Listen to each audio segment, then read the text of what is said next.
off, because it happens out of nothing. It just goes, you know, everybody just be screaming and acting, and I get uncomfortable, and it's like similar to a deer being caught in the headlights. I just freeze, you know, and I don't know what to do. I don't know if I should be what they want me to be, or if I should make them hate me so they can stop, you know, like say something mean so they can just stop. But I'm just like caught in the middle of it, because you can't. I mean, no one can do that. Police can't do that. They can't stand in front of all those people and control them with a gun and mace and all that. So me with just words, it's like a battle to find the right words to say at the right time. I'm curious, when you think about the idea that you do have that kind of control over so many people, in one sense, the whole idea of being a role model comes up in the imagery. And a lot of people who know you, and I talked to them beforehand, suggested that, hey, you know, when you meet him, he's going to be something entirely different than you imagine and what the media is portraying him. What about that idea that you have been portrayed? And sometimes, I mean, to be honest, you like the portrayal of you just hard, That's thug. Right. That's right. Don't step on me. That's right. You're in trouble. That's right. Yet there's another side to you, too. What about that idea that you've got to be able to figure out where you're going? To me, it's like it is my sensitive side that likes to blow up the hard side, because if my image or my reputation can stop a confrontation before it happens, I'm fine.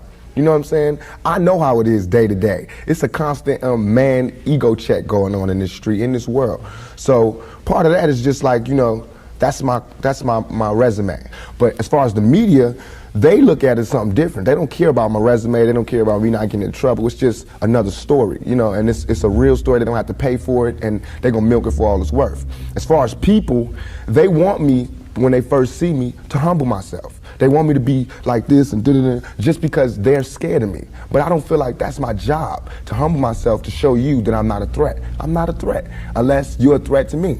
You know what I'm saying? So when people say, when you meet Pac, he's different than he is, because when somebody one-on-one, anybody one-on-one, I believe, honestly, that I can talk. I believe that I have the ability to reason, I have logic, I have compassion, I have understanding. If we talk, there's no problems. You know what I'm saying? But that's not what happens. People use what they heard in the media, and that's how they come at me. And then, you know, we got to clash. One of the things that you read in the media is that you're angry, that you personify your generation, that you just got some angry folks out there, and you're one of them. I'll put it to you. Are you angry?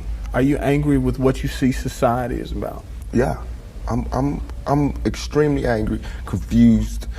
You know, a lot of the times that I sat up in court, I couldn't defend myself. You know what I'm saying? And it wasn't like the things they were saying about me were beyond my comprehension, or the things that I could say weren't going to help my case. But because it's like being exiled, you know, from society, and that's how I feel. And this whole the anger comes from, I'm tired of waiting for my past to get into society. All I ever wanted to do was make me and everybody around me feel more comfortable about where we were. You know what I'm saying? About the places that we stayed. This is our home base. Let's build it up. Let's be happy about where we come from. You know what I'm saying? Instead of trying to assimilate and get a pass key to where they at. You know what I'm saying? Not to say that everything needs to be separate, but we gotta find pride in ourselves. You know what I'm saying? And once you get the pride, like damn near 2 seconds after the pride comes anger. From being held like that for so long, and to be made to go through those changes, you get mad. You know what I'm saying? As soon as any black man receives his first 3 checks, he starts getting mad. Because it's not about the necessity of having to have a job and having to pay and having to do that. You don't care no more about the smiles and the, yes, massa, because you done got paid. You know what I'm saying? And now it's like you want to save money. You want to help other people. And you see how far it is, how far you have to go to help anybody in your neighborhood. It's set up for me when I get paid for me to exit the ghetto. You know what I'm saying? The only reason I've had these problems is because I haven't left yet. And these problems don't come from a white man. It comes from just society, the problems that we have. Let me put this to you. A lot of people tell me Tupac is, for the most part, a nice guy. This old thug thing, hype. Good for record sales. Helps him identify with the young people who are out there and angry, who would maybe label him a sellout, like they did Hammer, if he didn't have that hard side. What about that? First of all, nobody could call me a sellout. I'm not going for that. I'm not even in that I'm not looking for approval from the black community because we don't give approval. You know, we don't really do nothing but exist. So it's not like black people could tell me you a sellout or you true blue. You know what I'm saying? It's not that. I'm not even caught up in that. But I can see that, you know what I'm saying, the one thing we do have in common as black people is we share that poverty. So the thug side is more closer to the poverty than me being rich. You know, how can I come to any community center, you know what I'm saying, sporting a Rolex Presidential, all these diamonds, and be like, look, we, you know what I'm saying, gotta. But now when I say we, they know what I mean. I'm not saying like I live in this neighborhood and nothing, but I'm a thug and they thugs. They can relate to it. I don't even have to say that. You know what I'm saying? When I come, I don't have to say I'm real. They already know that. You know what I'm saying? From me being me, from not pushing the thugness, but I know from the business that everybody in this business is always whispering in your ear about what you can't say, what you can't do, what you can't wear in this world and in this world. It's two worlds, a white world and a black world. All I did was stand in the middle, you know what I'm saying, and say I'm living in both worlds. I can go to the streets and survive, and I can go out here and do my business out here. I'm play devil's advocate again. All right. Critics say, yeah, but you're being pimped. You're being pimped by the record executives who will allow you to do your thug life because it portrays a certain black. I mean, you've heard it, yeah, that if you were just a singer, you wouldn't have the same record contracts you have. Right. But because you portray the thug life, the gangster rap, they've allowed you to make that money. They've allowed you to push and make your platinum. I beg to differ. You know what I'm saying? I'm getting pimped. That's true. But just like how a woman would be, you know what I'm saying? Anybody to be pimped. You know, it's like, it's not that you get pimped, it's how long you get pimped. You know what I'm saying? Because if you really look at this situation, it is not I who's being pimped. When you look at them white kids with Raiders hats on, it's the white folks getting pimped. You know what I'm saying? Because I'm making their future. I'm writing down their curriculum. Right now, what I write in my album today, when it comes out in 2 months, that's what white kids is doing.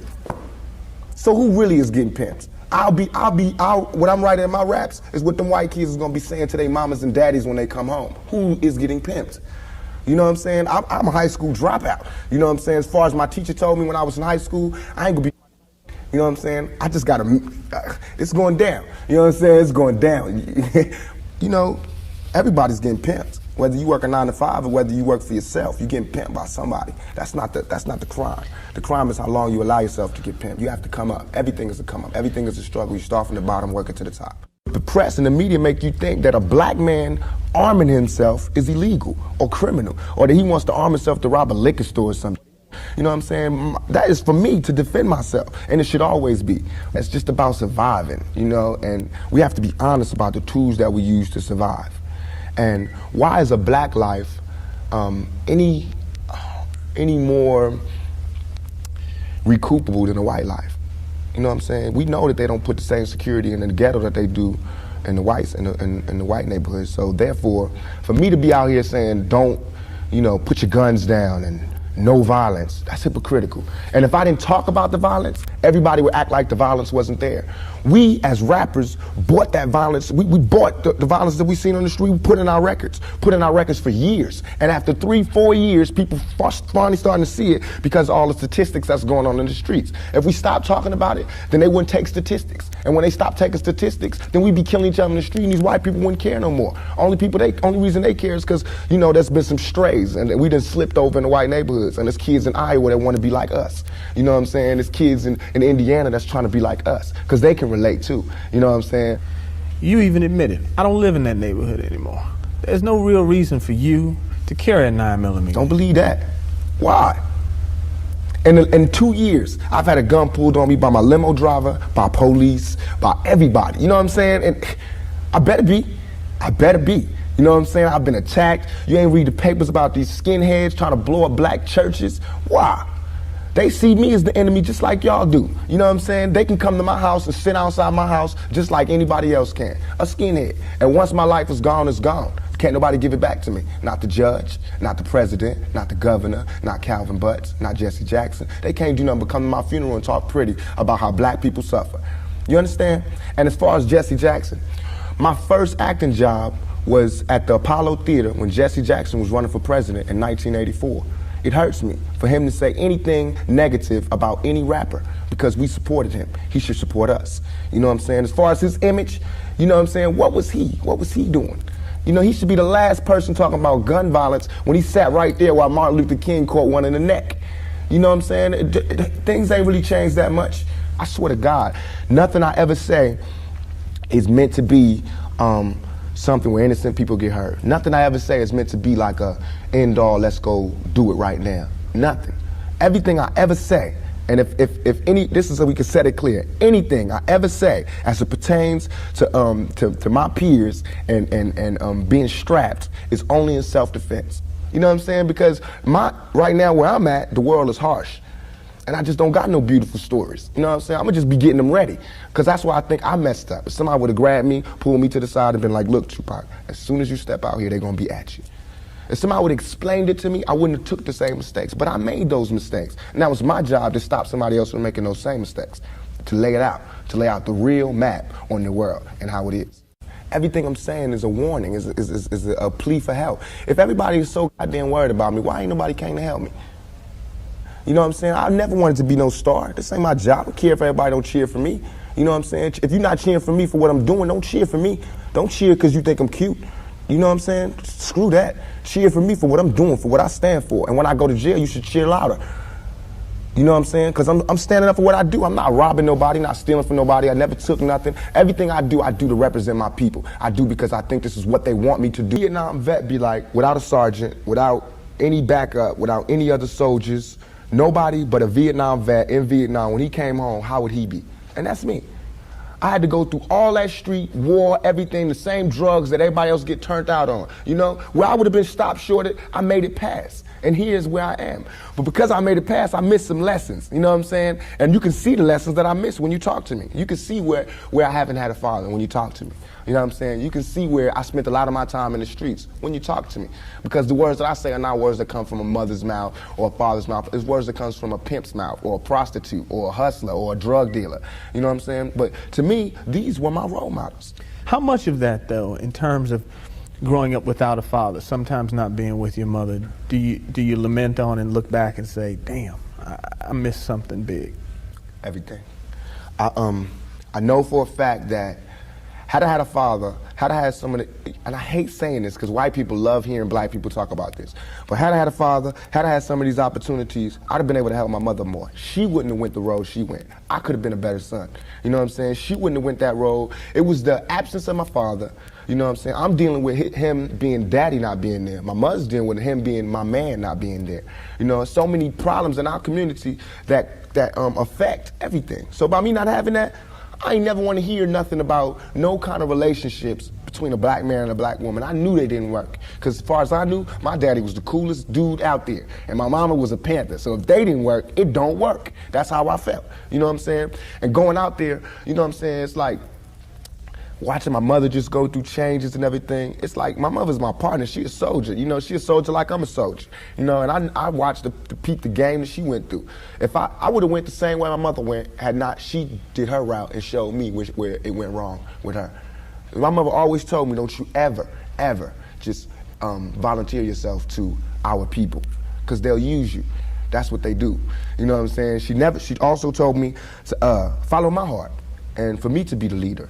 But it's interesting to see just the change in your face, your reaction, your thought process. That's all I ever wanted to do. Ask my mama. I wanted to go to college. I went to school all the way and was ready to go to college. The only thing that stopped me was money. The time all the kids in my school was writing applications to go to college, I didn't have no lights and no electricity. And that ain't my mama's fault. You know what I'm saying? So when I think back to that, I'm not thugging for me. I'm thugging for my family. I pay all the bills. You know what I'm saying? I feed my whole family. Wrong or right, I do. And I can't stop. You know what I'm saying? And if thugging is gonna make me $1 million, because it just got me platinum, then that's what I got to do constantly. And if it makes me feel, because right now, I feel satisfied.